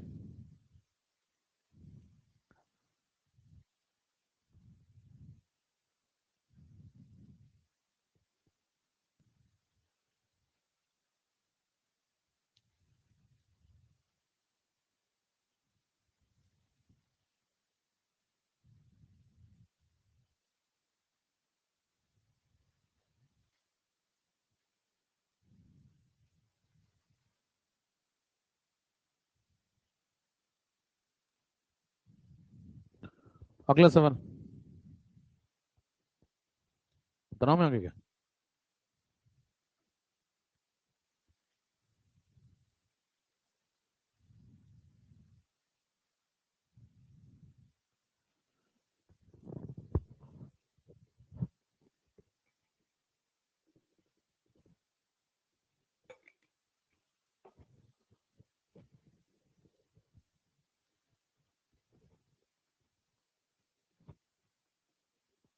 अरे भाई साहब,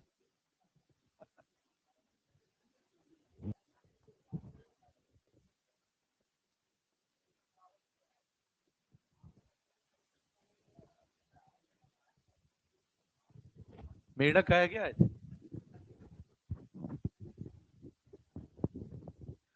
ये देखिए K1 K2 दिया हुआ है,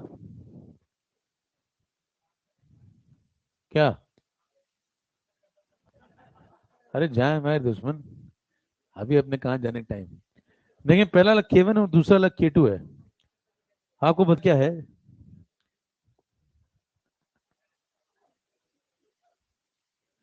परसेंट ऑफ बी फॉर्म्ड,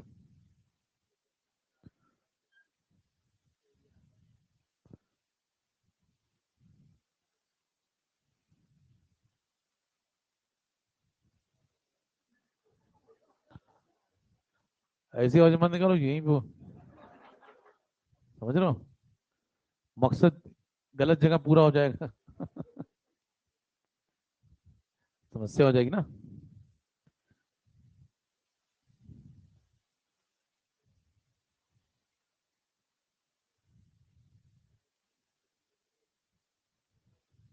कई लोगों को अभी भी आवाज की आदत लगी होगी।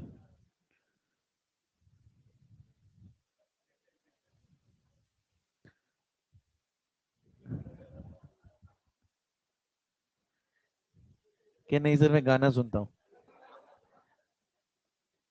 हाँ भाई बताओ, क्या करोगे, K1 K2 दिए हुए हैं, ये देखिए उल्टा सवाल है, रिवर्स सवाल है। पिछली बार जो सवाल था उसमें क्या था, उसमें मोल दिए थे और आपको K1 K2 कनेक्ट करने थे। इस बार K1 K2 दे दिए हैं और परसेंट आप कनेक्ट करो। तो सिंपल लगाएं आप, देखें परसेंट ऑफ बी फॉर्म का मतलब, फॉर्मूला क्या होता है इसका, K1 प्लस K2 इंटू, ये लगा दो, की वैल्यू बताओ, ऊपर लिखी हुई है K2 की वैल्यू, ये पुट कर दो यहाँ।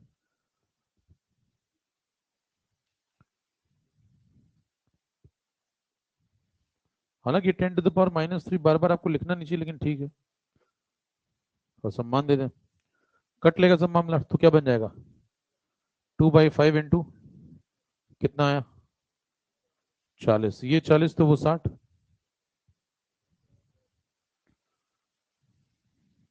हैं, ये भी रेशियो का अभी लगाएंगे 40-60, ये आंसर है। तो ये ध्यान से देख लेना, 40-60 की 60-40, समझ रहे हो। कभी कभी क्या होता है, पहले सी लिख दिया बाद में बी लिख दिया उसने, और आप जो है ऊपर देख ही नहीं रहे ऊपर क्या चल रहा है, कहने पहले बी ही आएगा। उल्टा भी कर सकता है ना वो। क्वेश्चन को ध्यान से पढ़ लिया करें ऑब्जेक्टिव में। चले, हालांकि यूट्यूब वाले सब बताते रहते हैं कि नॉट करेक्ट बहुत ध्यान से पढ़ना है, कहते हैं उसमें नॉट लिखा होता है। इसी भी घंटे 1 घंटे ये बताते रहेंगे नॉट को कैसे पढ़ें। बड़ा लिखा होगा उसको गोला कर देना, हाइलाइटर ले जाना, मुझे ले चलो प्लीज। अरे कर लेगा वो। अब देखिए ये है मामला। अब ये मामला है तो इसमें जल्दी भी हो सकता था ये। इसका जे सुने।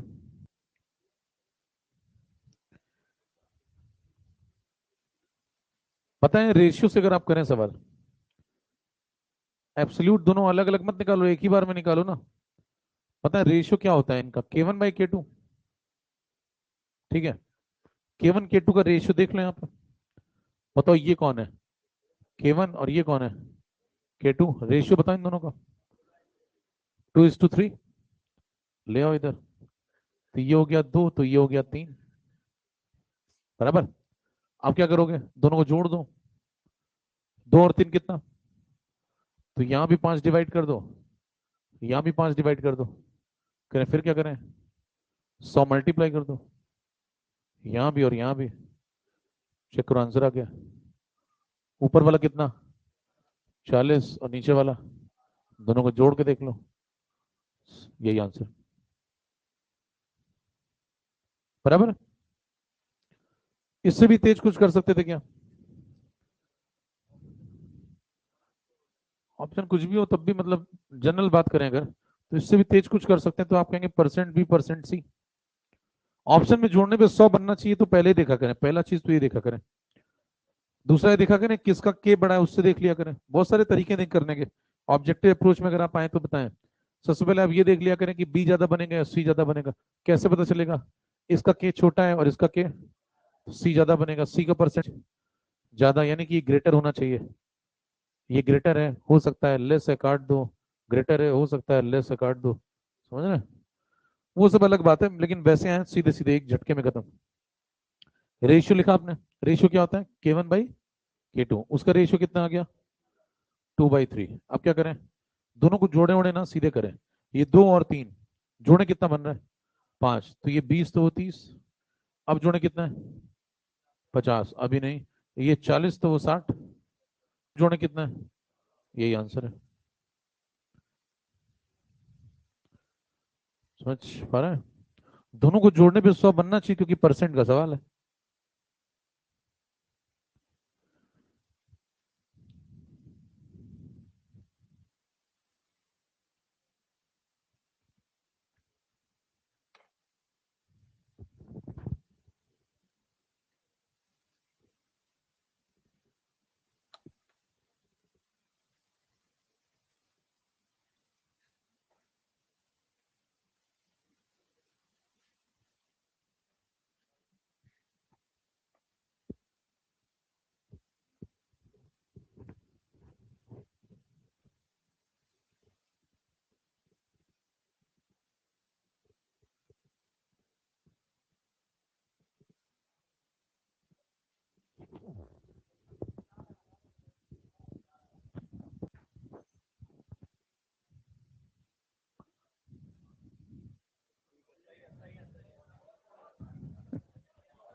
नाटी हो रहे हैं लोग।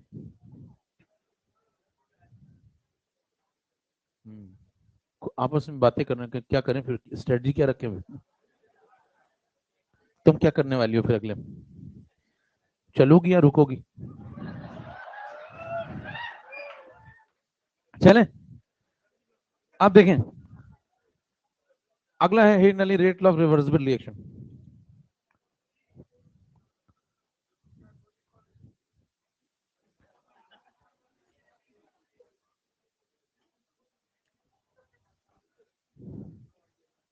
गलत सही रहता है उसने।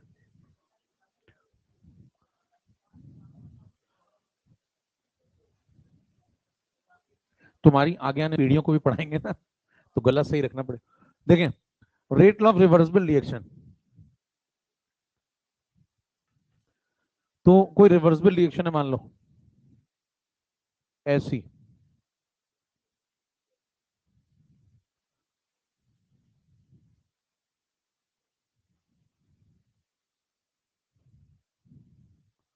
इसको बोल दिया के फॉरवर्ड, इसको बोल दिया के बैकवर्ड। अब ये रिएक्शन है, पढ़ने ध्यान से। अभी आपसे पूछा जाए क्या सेक्शन है, क्या बताएंगे? ये कॉम्प्लेक्स, ये तीसरी बार हो गया। कह रहे टैटू बनवा लूं सर पे क्या? ये कॉम्प्लेक्स रिएक्शन है मेरे दोस्त, है ना? फिर से तीसरी बार आप जो है बने हुए अपने काम पे। ये कॉम्प्लेक्स रिएक्शन है, मल्टी स्टेप रिएक्शन है, और इसमें दो स्टेप है। कौन कौन से? एक फॉरवर्ड और एक। फॉरवर्ड को कैसे पढ़ोगे? 1s plus 1i2 gives 2hi with rate constant kf, और ऑर्डर मॉलिक्यूलरिटी के बराबर। तो इन दोनों की ऑर्डर कितनी होगी? 1 1, इसकी 1 और इसकी भी। ठीक है, बैकवर्ड ये दूसरी एलिमेंट्री रिएक्शन है, पढ़ेंगे कैसे? 2hi gives 1s2 and 1i2। Reactant कौन? hi। ऑर्डर मॉलिक्यूलरिटी के बराबर कितनी? 2। रिवर्सिबल रिएक्शन में दो स्टेप होते हैं, एक फॉरवर्ड एक बैकवर्ड। तो यहाँ पे आप डिफाइन करते हैं net rate. Net rate is equal to क्या लिखते हैं? R F minus R B. अब तीन बातें हो सकती हैं। हो सकता है किसी समय पे ऐसा हो,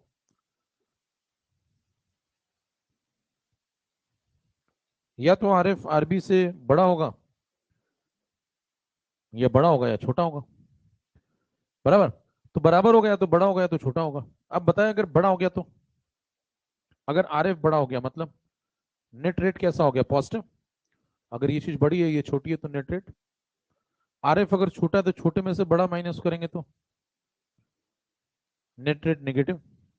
तीसरे में, तीसरे में नेट रेट, इसी को बोलते हैं इक्विलिब्रियम आ गया,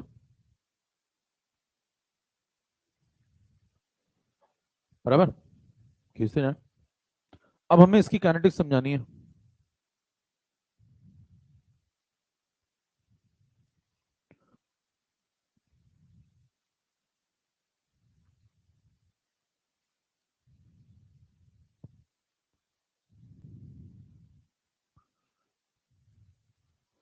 अगले टर्न पे केमिकल इक्विलिब्रियम स्टार्ट हो जाएगा।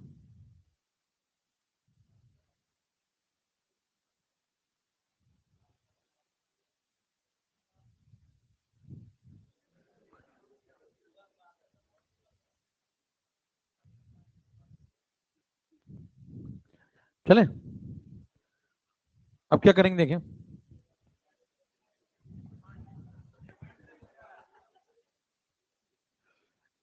तीन केस हैं, आर एफ आर बी बड़ा भी हो सकता है छोटा भी हो सकता है, और जब बराबर हो जाएगा तो सिस्टम में क्या आ जाएगा? इक्विलिब्रियम। इसका अगर आपको समझाना है कि इसका काइनेटिक्स कैसे काम कर रही है ये समझाओ, तो ध्यान दें। इस बार जब आप काइनेटिक्स लिखेंगे तो आप लिख रेट ऑफ रिएक्शन, लेकिन इस बार रेट ऑफ रिएक्शन में क्या वर्ड लगाएंगे? नेट। तो इस बार नेट रेट ऑफ रिएक्शन क्यों बोलना है? क्योंकि रिवर्सिबल रिएक्शन में रेट फॉरवर्ड भी होता है और रेट, तो हमें net rate of reaction define करना पड़ेगा। तो जहां हम आर ओ आर बोलते थे रेट ऑफ रिएक्शन, अब क्या बोलेंगे? Net R O R, net rate of reaction. आगे की काइनेटिक्स बताओ। पर एंटिटी अगर लिखें तो कैसे लिखते थे बताओ? इसका कोफिशिएंट कितना? 1, तो क्या लिखोगे? Minus 1/1 ds2/dt। याद आया कुछ रेट एक्सप्रेशन? इसके लिए लिखोगे इसके रिस्पेक्ट में तो -1/1 di2/dt। अगले में कोफिशिएंट कितना है? 2, तो पर एंटिटी लिखें तो क्या लिखें? ठीक है, एक तो ये तरीका, ये रेट एक्सप्रेशन हो गया। दूसरा लिखो, दूसरा रेट लॉ के फॉर्म में। तो रेट लॉ में क्या लिखेंगे? दो दो रेट लॉ होंगे इस बार। इस बार एक नहीं, कितने रेट लॉ? एक फॉरवर्ड वाले का रेट लॉ और एक फॉरवर्ड वाले का रेट लॉ। कैसे लिखोगे देख के बताओ? अगर रिएक्शन फॉरवर्ड जा रही होगी तो के एफ इंटू ये रिएक्टेंट है, के F into H two power one I two power, ये रेट लॉ होगा।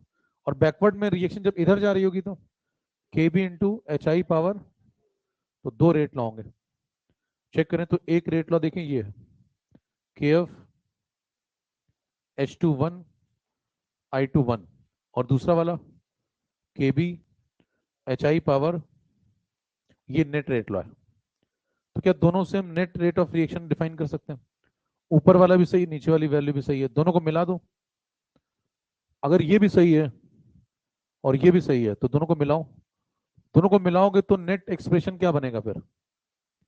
मिला के लिखें अगर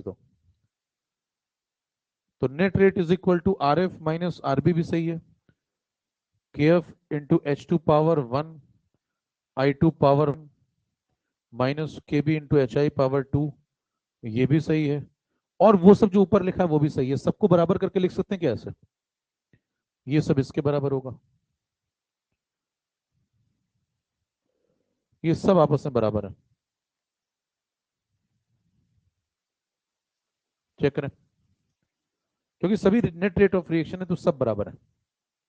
तो इतनी बातें हैं, एक लाइन में लिख लें इसको पूरे को, यहाँ जल्दी, तो ये सब बराबर। इनमें से अगर कोई एक भी शून्य हो गया तो सब जीरो होंगे, बताएं।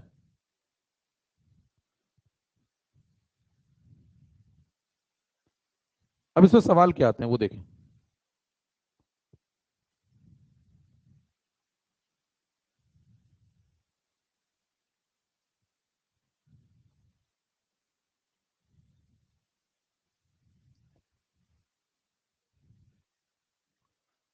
चले, तो ये सब नेट रेट ऑफ रिएक्शन है, सब एक्सप्रेशन बराबर है। कौन कौन से बराबर है? ये वाला, ये वाला, ये वाला, ये नेट रेट ऑफ सब बराबर है। ये पूरा, ये इसके बराबर है, ये इसके बराबर है, ये इसके बराबर है, सब बराबर है। सवाल इनमें से कोई भी घुमा फिरा के निकाल लेगा। कोई पूछे ये क्या चीज है, क्या बताओगे? नेट रेट रिएक्शन, ये क्या है? ये H2 के खत्म होने की कैसी रफ्तार? नेट रफ्तार है पर एंटिटी। नेट रफ्तार क्यों बोल रहे हैं? क्योंकि हम इस बार रिवर्सिबल रिएक्शन डील कर रहे हैं। H2 बन भी रहा होगा और खत्म भी हो रहा होगा। ये क्या है? ये I2 के खत्म होने की रफ्तार है पर एंटिटी, लेकिन नेट रफ्तार है। नेट हमेशा लगाना है। ये क्या है? ये HI के बनने की रफ्तार है नेट पर एंटिटी। पर एंटिटी लिखते हैं तो नेट रेट ऑफ रिएक्शन आ जाएगा। अच्छा, पहले जब आप पर एंटिटी लिखते थे तो क्या आता था? Rate of reaction. अब अगर आप पर एंटिटी लिखेंगे तो क्या आएगा? Net rate of reaction. बस इतना सा अंतर है। नेट वर्ड इसलिए लगा रहे हैं क्योंकि चीजें बन भी रही हैं और चीजें खत्म भी रही हैं, रिवर्सिबल है मामला। सवाल पहला आपको मिलेगा, तीन आंसर बताओ। ये ऑब्जेक्टिव आता है, इसका आंसर बताओ इस सवाल में, और इसका आंसर बताओ, और इसका आंसर बताओ। कि किसके टर्म्स में बताएं? के एफ के बी इन सब के टर्म्स में बताओ, इनको देख के। तो बताएं, minus D H two by D T की वैल्यू कहां? Minus D H two by D T की वैल्यू देखो, ये क्या इसके बराबर है? तो minus D H two by D T का आंसर हो गया K F H two one I two one K B H I square. तो पहला ऑप्शन आपको ये मिलेगा सही।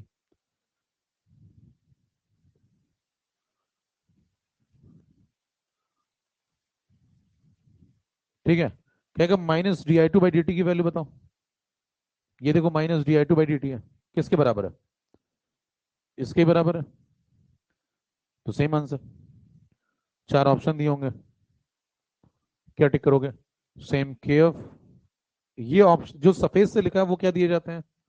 ऑप्शन। तो इनमें से ऐसा कोई एक ऑप्शन होगा, तो ये टिक कर देंगे। तीसरे में बताओ, D H I by D T में क्या लिखोगे भाई? ध्यान से अगर देखें तो D H I by D T ये रहा, वन बाई टू के साथ, और ये इसके बराबर है। हमें किसका आंसर चाहिए? ये पूरा, ये दोनों आपस में बराबर है, हमें सिर्फ इसका चाहिए। तो इस टू को इधर भेज दें, तो यहां भी टू आएगा और यहां भी। दो टू कैसे आ गया? भेजा एक को था। ऐसे सवाल तो नहीं मन में उठते हैं। तो आपको सही ऑप्शन ये मिलेगा।